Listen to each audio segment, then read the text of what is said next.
Aos 45 anos, Flávio Bolsonaro.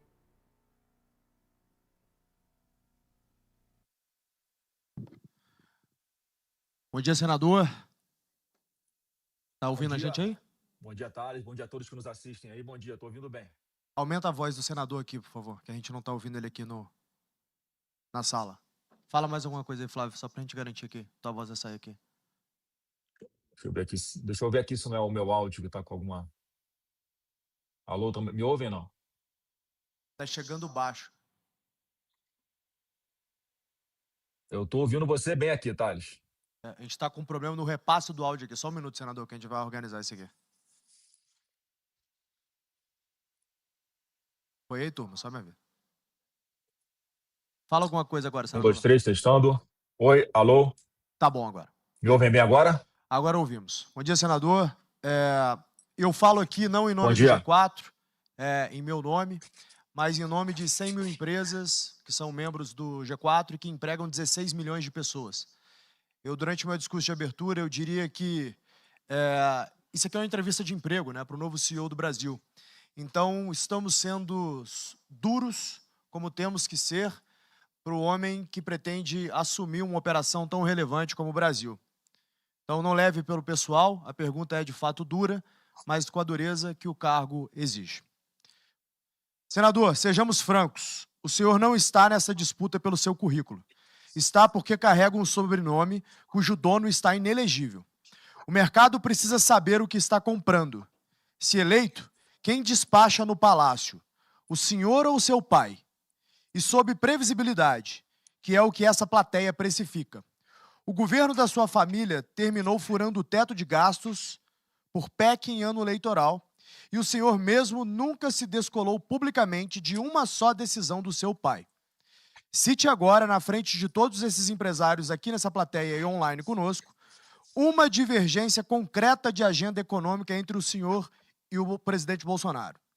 Se não existir nenhuma, por que o seu nome está na urna? Bom dia, Thales. Bom dia a todos que nos assistem aí. Grande honra me dirigir a todos vocês e também quem está nos acompanhando aqui pelo meio virtual. Bom, é uma entrevista de emprego, concordo, e mais do que isso, eu sou alguém que estou mais do que preparado para assumir o comando desse país, alguém que tem a consciência e a sabedoria de como lidar com o Congresso Nacional e alguém que compreende como funciona o jogo do poder em Brasília. Ela é completamente diferente da iniciativa privada, mas eu entendo que, como fizemos já no governo do presidente Bolsonaro, muitos dos princípios da iniciativa privada nós vamos trazer para a administração pública. Não tenho nenhuma dúvida que eu vou montar o melhor time de ministros que esse país já viu. Então, Thales, eu sou Flávio Bolsonaro, eu sou advogado, eu sou empresário, estou há 24 anos na vida pública, são 4 mandatos como deputado no Rio de Janeiro, 8 anos como senador da República, sendo 4 deles participando direto ou indiretamente das tomadas de decisão durante o governo do presidente Bolsonaro, num período em que nós que estamos vivos foi o mais difícil da nossa história, que foi a pandemia. Então, eu estou com um excepcional time ao meu lado, Thales, e algumas coisas eu faria diferente do presidente Bolsonaro, né? Não apenas no tocante aí a questões pessoais, né? Eu sou um Bolsonaro vacinado, de fato, diferente do presidente Bolsonaro, alguém que garantiu, né, que todos os brasileiros que quisessem tivessem acesso à vacina, alguém que fez o maior programa de distribuição de renda dessa história, que foi o Bolsa Família, com um piso de R$ 600 para que as pessoas não precisassem ir para mercado, saquear mercado ou assaltar a casa do vizinho para terem o que comer, né? Já que nesse momento muitas pessoas, o comércio estava fechado, ninguém podia trabalhar, ninguém podia circular, e certamente a forma de se colocar, a forma de se relacionar com outras, principalmente com a imprensa, eu acho que é uma coisa que o meu filme de vida fala melhor do que em relação ao meu pai, mas eu sou sangue de Bolsonaro, são os princípios e valores que nós aprendemos aqui com ele e que foram ressuscitados nesse país, Thales, que é respeito à família e respeito às cores da nossa bandeira. A bandeira do Brasil estava jogada na lata do lixo quando o presidente Bolsonaro iniciou a sua trajetória muito antes, né, de 2018, e hoje nós brasileiros temos orgulho das cores da nossa bandeira e sabemos que o Brasil tem jeito, o Brasil pode ser governado por um presidente honesto, um presidente comprometido em devolver a esperança ao povo brasileiro. E é assim que eu pretendo me comportar, Thales, com muita responsabilidade e muito consciente da minha capacidade política, porque ninguém faz nada sozinho. Não adianta falar, prometer um monte de coisas mirabolantes aqui e não ter condições de viabilizar isso dentro do Congresso Nacional ou, de alguma forma, fazer com que o Supremo Tribunal Federal ou alguns ministros do Supremo Tribunal Federal voltem a respeitar a Constituição para que possamos ter previsibilidade, segurança jurídica novamente e que a lei volte a valer para todos. Obrigado, candidato.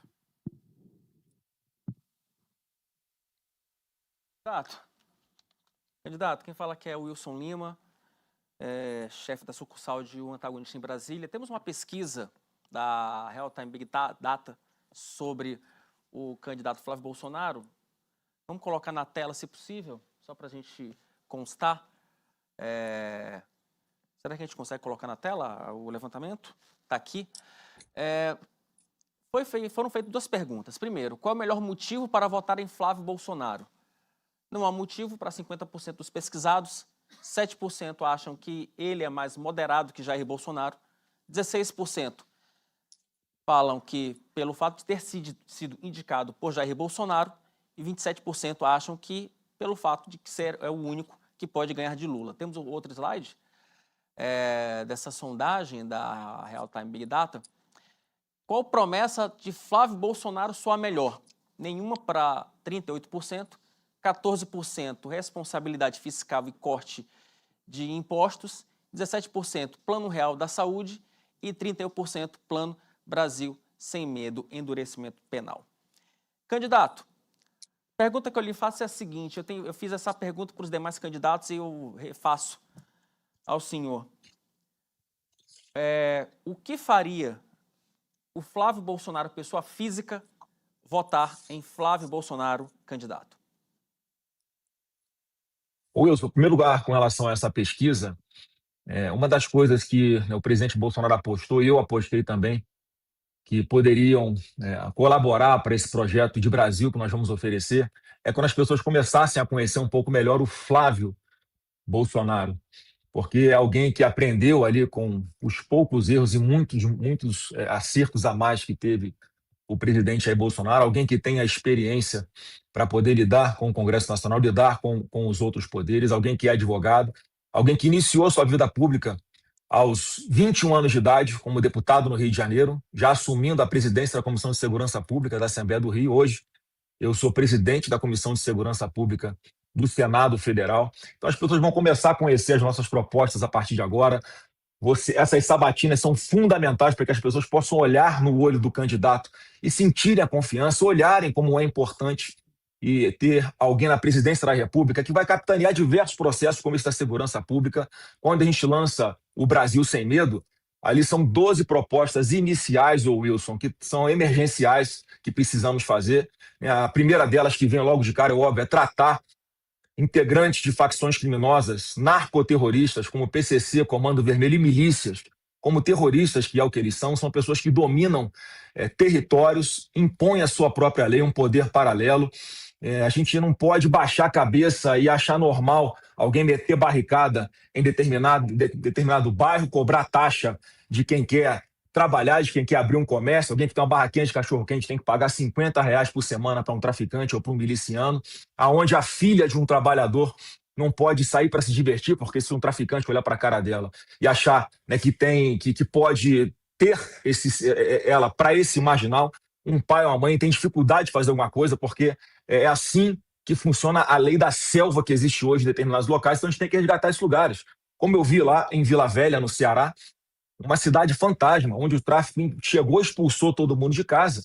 E, por coincidência, na hora que eu estava lá, fazendo o reconhecimento da área e gravando alguns conteúdos, muitos estavam voltando para as suas residências, onde eu me comprometi ali, Wilson, não só a retomar aquele bairro, aquele local, devolver ao Estado com os serviços públicos que eles têm direito de segurança, de saúde, de educação de qualidade, de iluminação, de asfaltamento, de saneamento, de água tratada na pia da sua casa, mas também um grande projeto habitacional para devolver dignidade, e ali vai servir como modelo para todo o Brasil. Então, diversas coisas que nós fizemos ao longo do governo do presidente Bolsonaro Por exemplo, outra coisa que eu vou insistir bastante, nós temos mais de 420 mil títulos de propriedade, seja em áreas rurais, seja em áreas urbanas, pessoas que esperavam há 60 anos um título de propriedade, e o presidente Bolsonaro deu essa dignidade, as pessoas podem plantar naquele local, o que ela plantar vai ser dela, não vai ser de um movimento que se apropria do que ela produz, ela vai poder deixar de herança para sua filha, para sua neta, aquela propriedade, aquela mãe que tanto lutou para ter aquela propriedade. As pessoas, eu tenho um local chamado no Rio de Janeiro de Complexo da Maré, onde existem 8.300 imóveis que são em terreno de marinha. Ali é uma propriedade da União. Então, ainda durante o governo do presidente Bolsonaro, nós buscamos a Prefeitura do Rio, que começou a fazer a individualização das matrículas desses imóveis, exatamente para dar dignidade para essas pessoas. Infelizmente, isso não se concretizou ainda, mas eu vou concluir quando for presidente da República a partir do ano que vem, que vai servir de modelo também, uma área que hoje, grande parte dominada por narcoterroristas, pessoas que não têm o direito de ir e vir, mulheres que não têm onde deixar suas filhas na hora de ir trabalhar porque não tem uma creche, acabam não podendo trabalhar porque não tem uma creche para deixar. Nós vamos propor, aonde não existam creches públicas com vagas disponíveis perto de suas residências, vamos oferecer o voucher para essas mães, ou para que possam ser usados, inclusive, uma espécie de acolhimento ali social com pessoas da família ou que moram na comunidade, para que possam fazer creches comunitárias. Vamos garantir que a mulher tenha acesso ao emprego de verdade. Nós vamos tratar a internet como infraestrutura, Wilson. Infraestrutura, como estrada, como porto, como aeroporto. A internet vai ser infraestrutura no nosso governo, porque nós vamos oferecer na palma da mão de todos os cidadãos brasileiros, não apenas as mulheres, todos os cidadãos brasileiros, uma esteira de serviço, né, com inteligência artificial, para que possa ensinar o passo a passo de desde como é que a pessoa pode se alfabetizar até o final da ponta da linha, onde a pessoa possa se organizar para abrir a sua própria empresa, ter acesso ao microcrédito. Nós vamos oferecer um programa Minha Primeira Empresa aos jovens brasileiros. Então é assim que a gente vai oferecer um projeto de prosperidade para o Brasil, né, que vai ser muito completo, muito vai ter. Nós já lançamos o Brasil Sem Medo, que trata da segurança pública, o Brasil por Elas, que trata de políticas públicas exclusivas e voltadas para as mulheres. Eu quero aproveitar a oportunidade para corrigir uma fala minha quando eu disse que é dar celular de graça para todas as mulheres. O que eu quis dizer é que nesse programa também,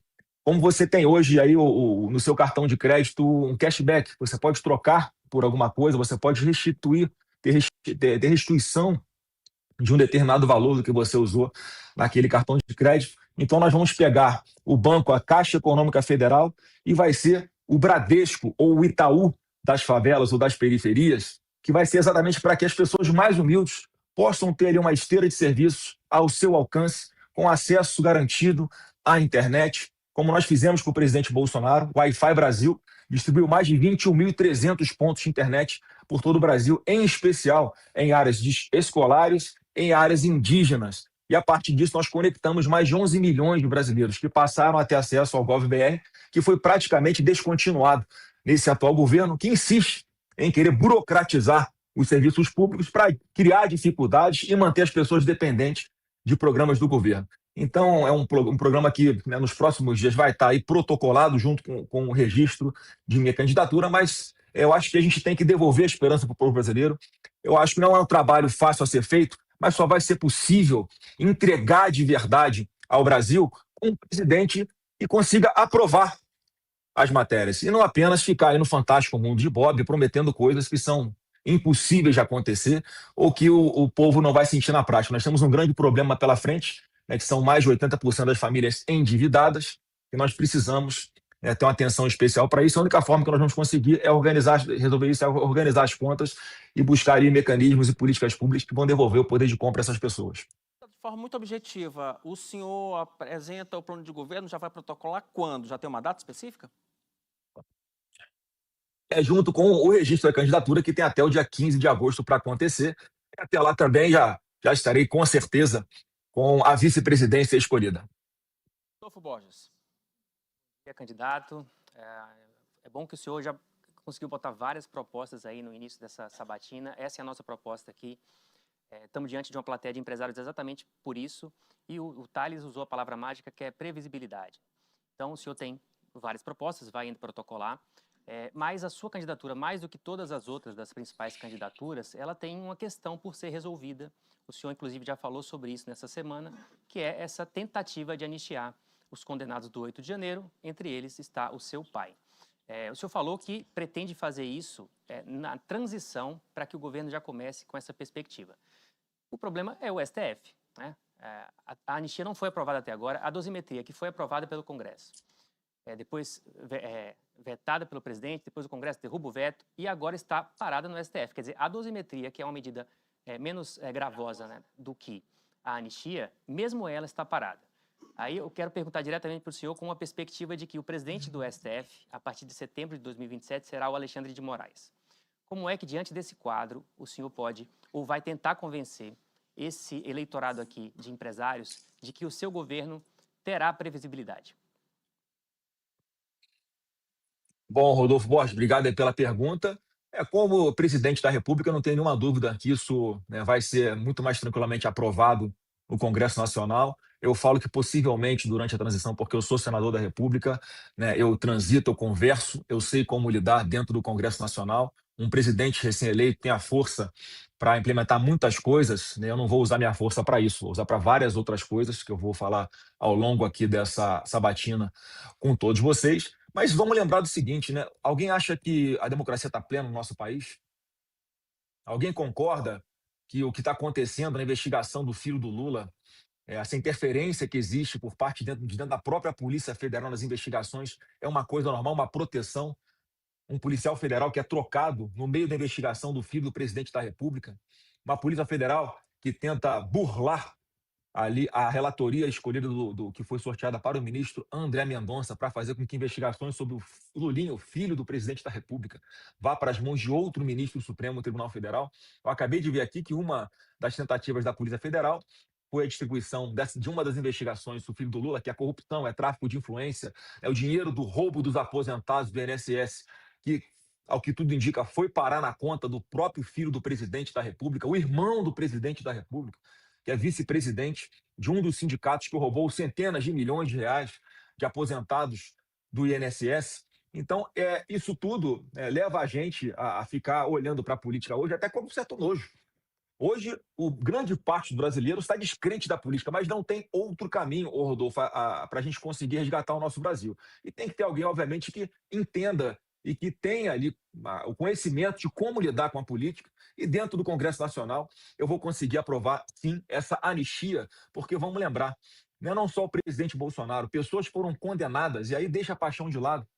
Imagine que é um parente seu que está sendo julgado pelos seus inimigos, que foi o que aconteceu com o presidente Bolsonaro, acusado de organização criminosa armada, quando não há nenhuma organização, e muito menos armada, não foi encontrada uma arma na Praça dos Três Poderes, no 8 de janeiro. Alguém que é condenado por depredação de patrimônio público, mesmo estando a milhares de quilômetros de distância da Praça dos Três Poderes. Se eu só posso ser acusado de quebrar essa xícara se eu tacar essa xícara no chão, se eu botar a mão nela fisicamente e quebrar. Ele foi condenado por isso. Alguém acha que isso é normal?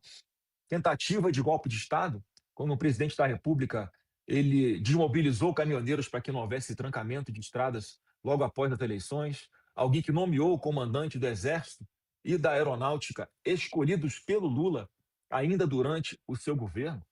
Alguém que fez uma transição pacífica para o governo seguinte, alguém que no dia 29 de dezembro de 22 faz uma live dizendo, olha, nós não podemos nos igualar aos métodos da esquerda, nós não podemos depredar patrimônio público, não podemos fechar estradas, o mundo não acaba dia 1º de janeiro.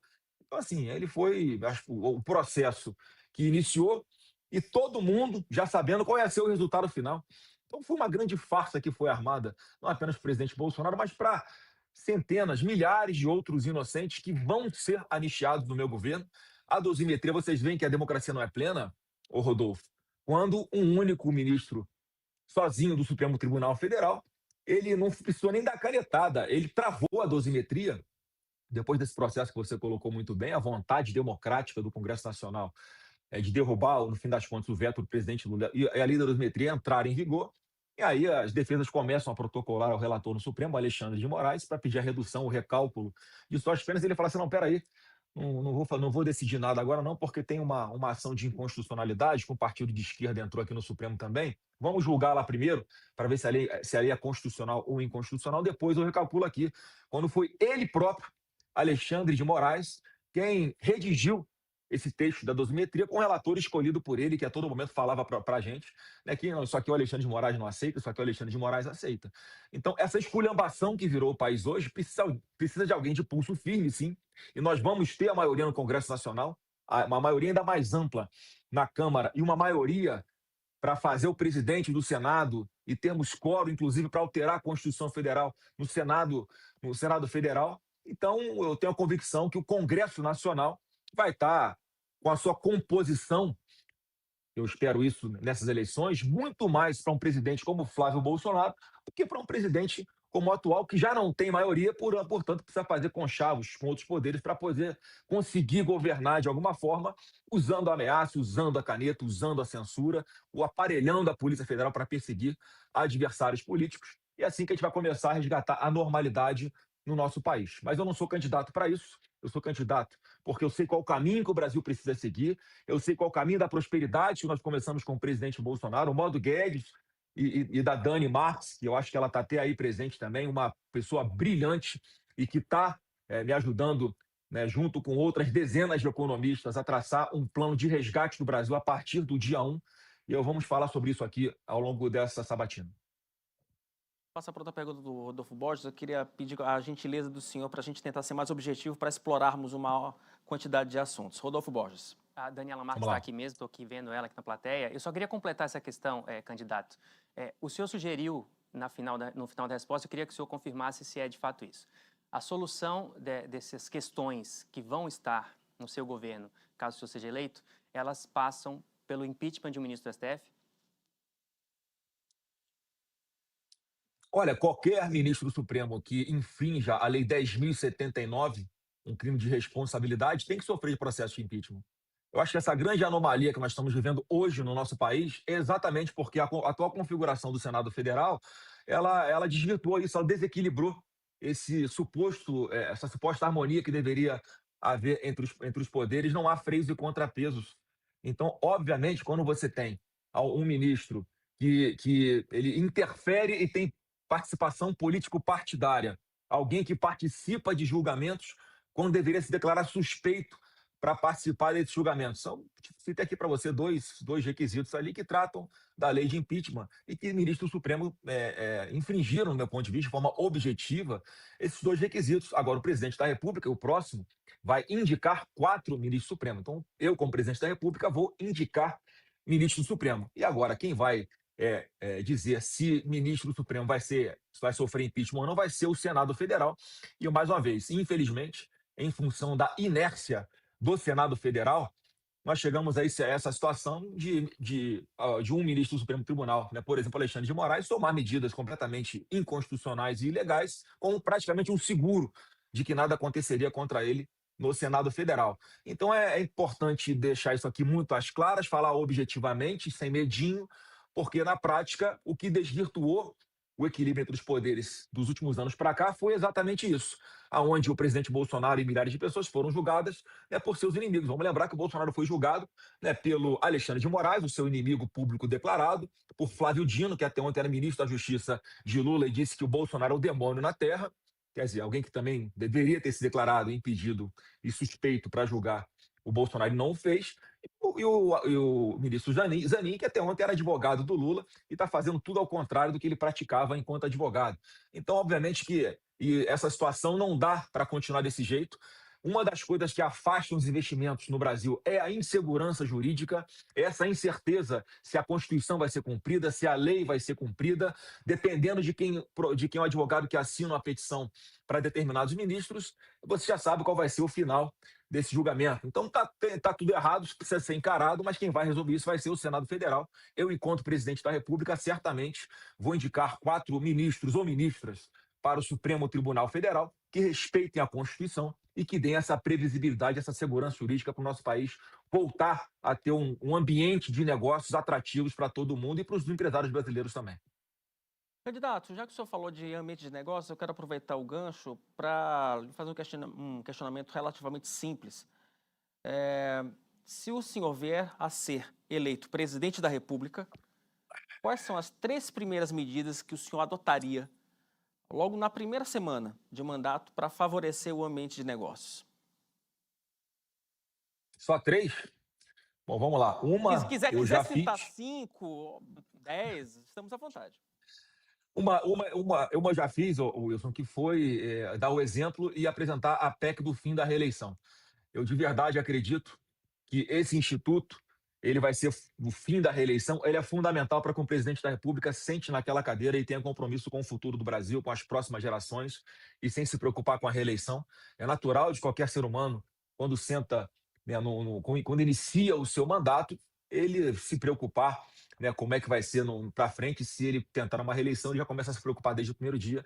Então eu quero assumir esse compromisso público ainda na transição, conseguir aprovar essa PEC do fim da reeleição para que ela já valha para o meu mandato. Eu apresentei apenas para o presidente da República para que o processo legislativo defina qual vai ser ali a redação melhor, né? Se aumenta ou não aumenta o tempo de mandato, se vale para governadores e prefeitos, se faz eleição casada ou não faz. Então já vai ser uma espécie de mini reforma eleitoral. A gente vai ter que apresentar um pacote de medidas logo no começo também para rever o arcabouço fiscal, o calabouço fiscal, né, que foi feito ali para enganar ou para servir de desculpas, né, para que muitas pessoas acreditassem que esse atual governo teria algum compromisso com a responsabilidade fiscal. Vamos fazer diversos cortes de despesas, só para você ter uma ideia, é muito mais algo simbólico do que de impacto orçamentário, mas o presidente Bolsonaro, logo no primeiro mês do seu governo, logo no início, cortou 20 mil cargos em comissão e, coincidentemente, esse atual governo, ele criou 22 mil cargos em comissão.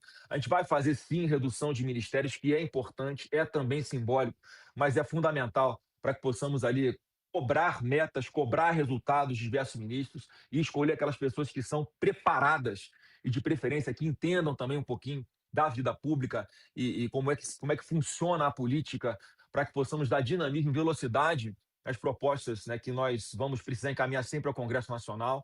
Eu vou promover um tesouraço, um corte, uma desregulamentação rápida, desburocratização com redução de carga tributária também. Algumas das medidas que eu posso citar aqui concretas sobre esse tesouraço é a redução do IOF da alíquota de IOF para valores, né, lá de 2022, porque isso encarece o crédito, isso tem, por exemplo, dificultar as pessoas que são inadimplentes a saírem da inadimplência. Eu vou zerar o imposto de exportação de petróleo, que esse atual governo, a mentalidade comunista é um problema, é um perigo para o nosso país, que implementou uma alíquota de 12% de imposto de exportação do nosso petróleo para supostamente proteger o Brasil dessa guerra que está acontecendo ali no Oriente Médio, o fechamento do Estreito de Hormuz, que está dificultando o fluxo, o escoamento da produção de petróleo e abastecimento a todo mundo. A consequência disso é, obviamente, uma redução da produção de petróleo no nosso país, um risco de desabastecimento. Então, eu vou zerar esse imposto e eu vou discutir também essa questão do imposto seletivo. Tá? Porque falar em aumentar a carga tributária para cigarro, para bebida, para bet, isso é um senso comum, todo mundo concorda em fazer. Mas, com relação a microprocessados, eu não acho que o Estado tem o direito de interferir na vida do cidadão brasileiro dessa forma, de chegar a botar uma alíquota tão proibitiva que impeça o acesso de alguém a comer um cachorro-quente, se quiser, ou um pão de forma que é considerado um produto ultraprocessado, porque passa por diversas etapas até chegar na prateleira do consumidor. Então eu vou lutar com todas as minhas forças para que haja redução da carga tributária. E outra coisa que eu já falei aqui, que eu quero fazer logo no início também, é o programa Minha Primeira Empresa, com um pacote especial voltado para os jovens ali, né, que já tem uma legislação que incentiva o primeiro emprego, mas não a criação da sua primeira empresa, com redução de burocracia, com informação e suporte por parte do governo, em especial do Sistema S, para que os jovens possam sonhar, né, de abrir a sua própria empresa, quem sabe ser um Elon Musk algum dia na sua vida. Foi assim que ele começou, criando a sua própria empresa, tentando transformar em realidade aquilo, né, que muitos diziam que é um sonho que nunca seria realizado. Então temos que dar essa esperança para o jovem, uma carga tributária reduzida, né, de preferência próxima ali de zero, sem burocracia. E mais uma vez, que possa aí esse microempreendedor digital, que é o que eu pretendo oferecer, em especial nesse programa de primeira empresa, o jovem consiga ali caminhar com as próprias pernas, inclusive com oferecimentos de microcrédito. Só para deixar claro aqui, porque eu acho que nós gostamos de números. O senhor falou de redução de ministérios, redução de cargos comissionados. O senhor acreditaria que logo no início de um governo Flávio Bolsonaro seria uma meta, seria reduzir esses 20 mil cargos que foram instituídos no governo Lula? E para quantos ministérios o senhor acredita que pode reduzir logo na largada do seu governo? Olha, com a minha equipe de governo, eu já falei que eu quero, no mínimo, a redução de 10 ministérios, né, podendo chegar aí a 25. Então, se hoje nós temos aí 39 ministérios, né, chegar a algo em torno de 26, 27 ministérios, eu acho que é um número que é ideal. O presidente Bolsonaro deu o exemplo na parte econômica, já que aqui tem um público de economia, ao fazer o Banco Central independente. Eu até conto uma história muito rapidamente, que é curiosa. Nós, antes da eleição de 2018, fizemos uma rodada em algumas empresas dos Estados Unidos, né, que geriam alguns trilhões de dólares de contas de investidores, né, da sua carteira. Em determinado local, a pessoa que estava traduzindo era um economista e foi perguntado ao presidente Bolsonaro em 2018 ou 2017 sobre a presidência, sobre a independência do Banco Central. Ele não estava muito convencido ainda se o governo não deveria ter algum nível de ingerência nisso.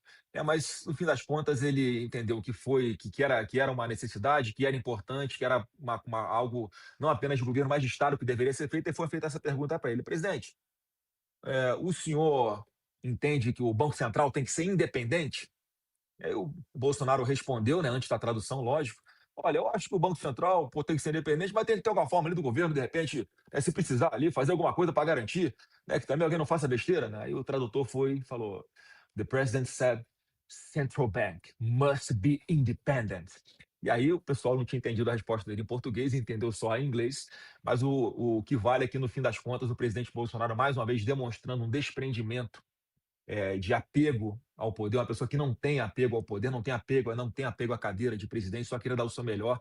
Ele fez o Banco Central independente. Olha como é que isso foi importante, porque se hoje o Brasil não tivesse um Banco Central independente, a canetinha do Lula já tinha, né, forçado a redução de juros na marra, e o Brasil a vaca tinha ido para o brejo há muito mais tempo, como está na iminência de acontecer. Mencionou, na primeira resposta ao Tales, o senhor usou a expressão Bolsonaro vacinado. Foi essa expressão que o senhor usou já lá no início da pré-candidatura para marcar uma posição em relação ao seu pai. Da semana passada para cá, as redes sociais aqui no Brasil e nos Estados Unidos, elas ferveram aí com a revelação dos diários do epidemiologista que liderou o enfrentamento à pandemia de Covid nos Estados Unidos. Dias depois, ele se apresentou ao Senado dos Estados Unidos, foi questionado lá 111 vezes, não respondeu nenhuma das vezes. Isso tudo trouxe à tona, mais uma vez, os incômodos da pandemia. A minha pergunta para o senhor depois do que se revelou aí nos diários e dessa conversa toda, e tem muita gente do teu grupo político reclamando, o seu irmão, por exemplo, Eduardo Bolsonaro, gravou um vídeo tratando do assunto, Nicolas Ferreira, muita gente do bolsonarismo tratou do assunto, o senhor não tratou desse assunto. Então, a minha pergunta direta mudou alguma coisa na cabeça do senhor em relação à pandemia, na forma como tudo ocorreu? E a pandemia, ela deve ser um assunto para a campanha desse ano? Olha, eu vou fazer aqui o que eu orientava o presidente Bolsonaro a fazer. Ele sempre tem uma preocupação muito grande, como líder de uma nação, de dar o exemplo. Então, ele sempre foi muito transparente, muito verdadeiro, né? Essa é uma marca nossa, da nossa família. Então, ele falou assim: olha, eu li a bula dos remédios aqui, os efeitos colaterais são esses, eu não estou confortável porque eu não sei o que pode acontecer, se vacinas não foram testadas, usava os argumentos dele. Eu falava assim: olha, o pai, você já botou sua posição, você está oferecendo a vacina a todos os brasileiros que querem se vacinar, está cumprindo o seu papel. Agora deixa a história mostrar se você tinha razão ou não tinha razão. Então, o que eu estou fazendo nesse momento é deixar a história mostrar quem tinha razão ou não tinha razão. Eu acho que talvez neste momento a sociedade não esteja madura para debater esse tema, então vamos debater mais esse tema. O que eu posso garantir a todos os brasileiros é que não vai faltar vacina para ninguém, não apenas com relação, né, a uma pandemia, como foi lá atrás, mas garantir a vacina para todo mundo é uma forma de prevenção, né? O presidente Bolsonaro tomou todas as vacinas, exceto a para Covid, né? Eu tomei também essa vacina, tomei todas as vacinas, minhas filhas são vacinadas, minha família é toda vacinada. Esse é um governo que está deixando as pessoas morrerem de dengue hoje porque não produziu vacinas, não se antecipou a problemas que nós sabemos que acontecem todos os anos no Brasil. Então, com certeza, a saúde vai ser uma área que a gente vai dar uma atenção muito especial, principalmente trazendo tecnologia e inteligência artificial para conectar os sistemas públicos e privados, para a gente fazer um Brasil sem filas. As pessoas que precisam hoje fazer uma determinada cirurgia, seja eletiva ou seja emergencial, às vezes morrem numa fila. Isso é possível de resolver quando você tem um cadastro único para ver aonde existem vagas disponíveis. Se for no setor público, de repente um sistema municipal de saúde não conversa com o sistema municipal da cidade do lado, ou eles não se falam com o estadual, ou tem uma vaga na rede privada que poderia ser utilizada para fazer uma cirurgia de emergência e acaba não sendo utilizada, o Estado pode compensar. Nós vamos atualizar a tabela SUS para que, né, os procedimentos, em especial de atendimento gratuito à população na área da saúde, sejam garantidos. Queria pular um pouquinho para a campanha. O senhor ainda não tem um candidato, candidata, eu vou falar a vice, né? Porque todo se especula que será uma candidata a vice. Não é uma questão só da sua campanha, né? Todo mundo que está aí disputando nas cabeças essa corrida presidencial teve dificuldade de encontrar um vice. Muita gente resolveu, inclusive, falamos com o Zema mais cedo, ele disse que provavelmente também resolverá isso dentro do partido. Eu vou tentar tirar do senhor aqui já um anúncio de quem seria essa vice, então essa é a primeira pergunta, e eu queria só que o senhor comentasse, junto com ela, por que o senhor acha que está tão difícil encontrar um vice-candidato na eleição desse ano? Bom, em primeiro lugar, uma notícia boa, né? Eu achei que eu ia ter que anunciar minha vice até amanhã. Eu tenho até o dia 15. Eu tenho mais alguns dias aí de novela, né, para a gente poder escolher. Né? Certamente Candidato, uma só das pode pessoas que anunciar está na agora para plateia, Dani. candidato, só pode anunciar agora aqui para a plateia. Não, assim, é público aí que a Dani Marques, que está na plateia, é uma pessoa que eu gostaria muito que fosse minha vice, né? A primeira vez que eu falo isso abertamente de público aqui, obviamente nas nossas tratativas com republicanos, eu já deixei isso bastante claro, porque eu penso que tem que ser alguém que passe uma mensagem positiva, que agregue. A Dani tem sido fantástica, foi fantástica durante o governo do presidente Bolsonaro, é alguém que reúne diversas qualidades, muito além da economia. É uma pessoa que ela se encaixa ali em qualquer lugar, né? Seja em mobilidade social, seja em economia, seja em relacionamento com o Congresso, seja na organização de ministério, na Casa Civil. Ela é uma pessoa que certamente vai estar do meu lado, e assim como ela, essa resposta que eu posso dar, o que eu estou sentindo é que há a gente tem que fazer uma distinção muito clara, tá? E veja como é que está a minha situação. Os principais quadros técnicos, qualificados, testados e aprovados de todos os partidos praticamente, estão comigo na campanha e estarão comigo após o anúncio da vice. O partido vindo ou não vindo estarão comigo nessa campanha. Tem diversos nomes que eu posso citar aqui. O Tarcísio é um cara que vai estar comigo independente dos republicanos vir ou não. O Cleitinho, em Minas Gerais, da mesma forma, falei com ele mais cedo. Ele falou: Flávio, independente do que vai acontecer, eu vou caminhar com você aqui em Minas Gerais. A Damares é um outro quadro que é do republicano. A Dani Marques, que está aí. Você tem a Tereza Cristina, que é um fenômeno na parte do agro, no comércio exterior, que é do progressista também, né, que então o partido não veio, mas a Tereza está com a gente nessa campanha. O Derrite, que é uma marca na segurança pública. A Simone Marqueto, que é uma outra pessoa, uma grande referência para nós aí em São Paulo. Então, veja, os caciques políticos estão aí, né, com algumas preocupações, mas os principais quadros desse partido estão com a gente nesse projeto porque acreditam, sabem da seriedade, da responsabilidade, da viabilidade, principalmente porque já me conhece, sabe da minha capacidade de articulação para que a gente consiga, né, fazer um excepcional mandato. Então, a capacidade de articulação durante o mandato é diferente das dificuldades, né, que nós estamos enfrentando agora, como você bem colocou, diversos partidos estão enfrentando, de formalmente se colocarem junto conosco nessa aliança nacional. Porque ali o que está acontecendo na prática é isso: seja republicano, progressista, Avante, União Brasil, diversos outros partidos aí.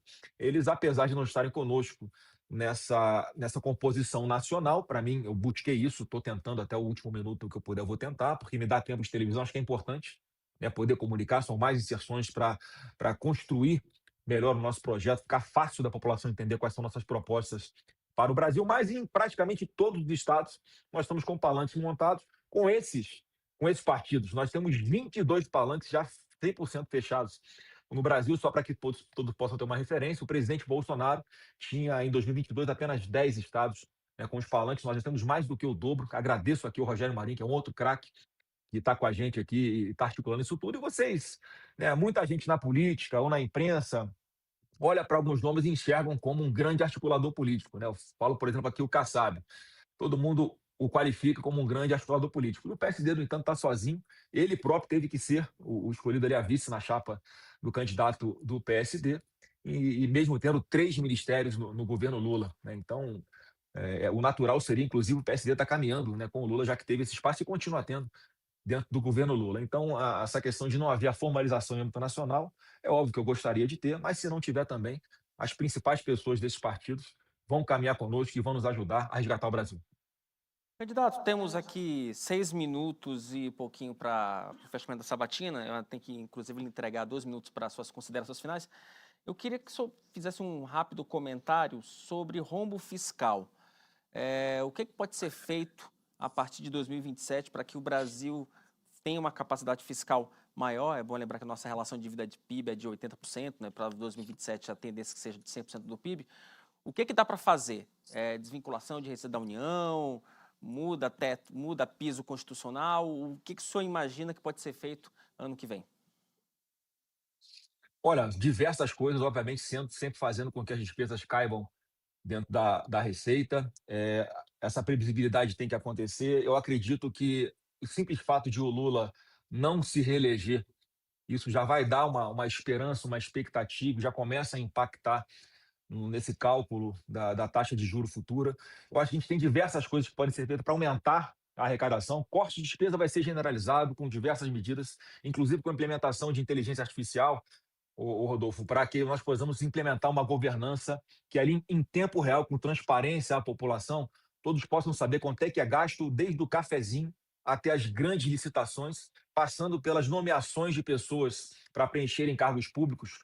Porque com esse grande banco de dados soberano que eu pretendo fazer com inteligência artificial, com data center, né, soberano para o nosso país, isso tudo vai otimizar muito a fazer com que nós economizemos muitas despesas, concentremos as compras em um único lugar para que você possa comprar em mais alta escala, por exemplo, equipamentos na área da saúde, para que isso possa ser barateado, né, o custo unitário possa ser reduzido. Eu acho que tem que haver um esforço dos 3 poderes para redução de gastos, tanto do legislativo, com relação às emendas parlamentares, por exemplo, que eu acho que estão em valores estratosféricos, podem ser reduzidas, mas os custos operacionais dentro do legislativo, dentro do judiciário e também dentro do executivo, isso tem que ser alvo de um grande pacto, um grande acordo para que haja essa redução de despesas. E na parte de aumento de arrecadação, tem diversas coisas que podem fazer, né? A União hoje tem aproximadamente, né, por baixo ali, 3 trilhões de reais de créditos, né, com estados, com municípios, né, com outros fornecedores. 3 trilhões, isso pode ser securitizado. No primeiro momento ali, se você tiver um deságio, por exemplo, de 25%, a gente já tem esses ativos, né, que são vantajosos, que podem já no primeiro momento ser negociados de forma mais rápida, até com deságio menor.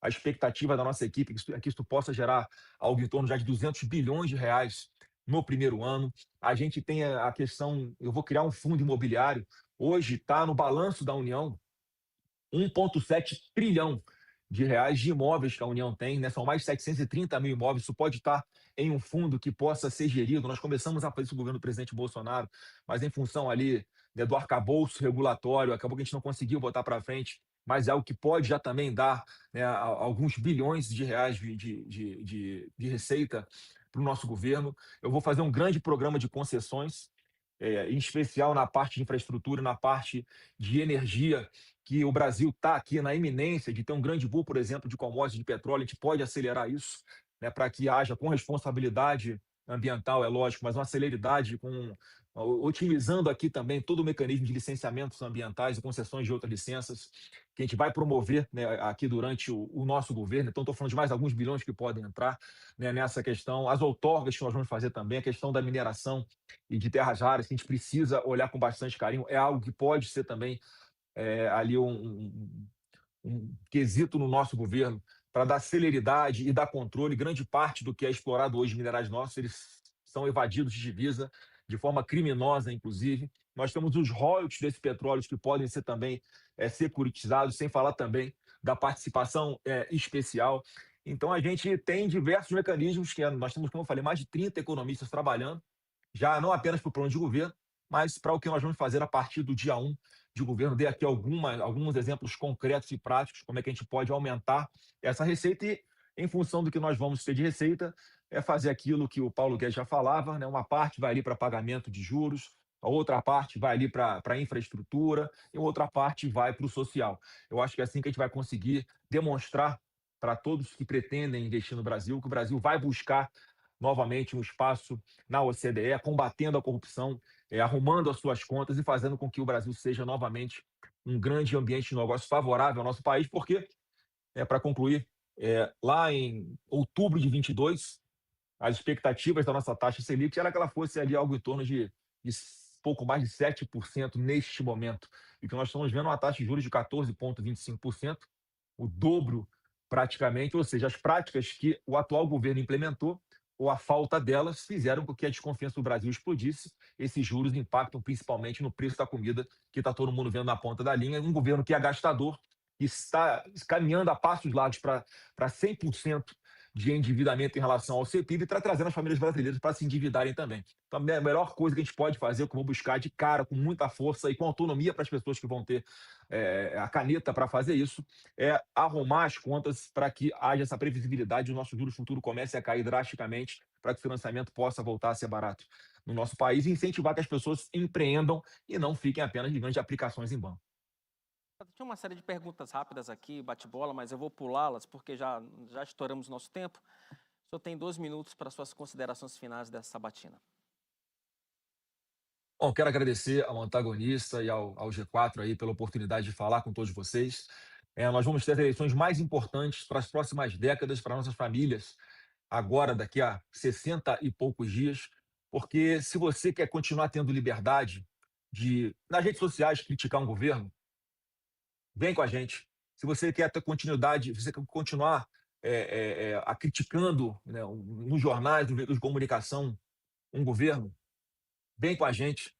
Se você quer continuar a ter liberdade para empreender, se você quer ter alguma expectativa de deixar de ser devedor, se você quer ter expectativa de abrir a sua própria empresa, se você é jovem, quer voltar a ter expectativa de conseguir ter um trabalho, se você é idoso e quer voltar a viver num Brasil onde você não será roubado, onde você vai ser respeitado, onde seu poder de compra vai ser devolvido, vem com a gente, porque o que está em jogo nesse país é um projeto de esquerda perigoso, que ameaça a liberdade de expressão, que ameaça a liberdade de imprensa. O próximo presidente da República indicará 4 ministros do Supremo Tribunal Federal.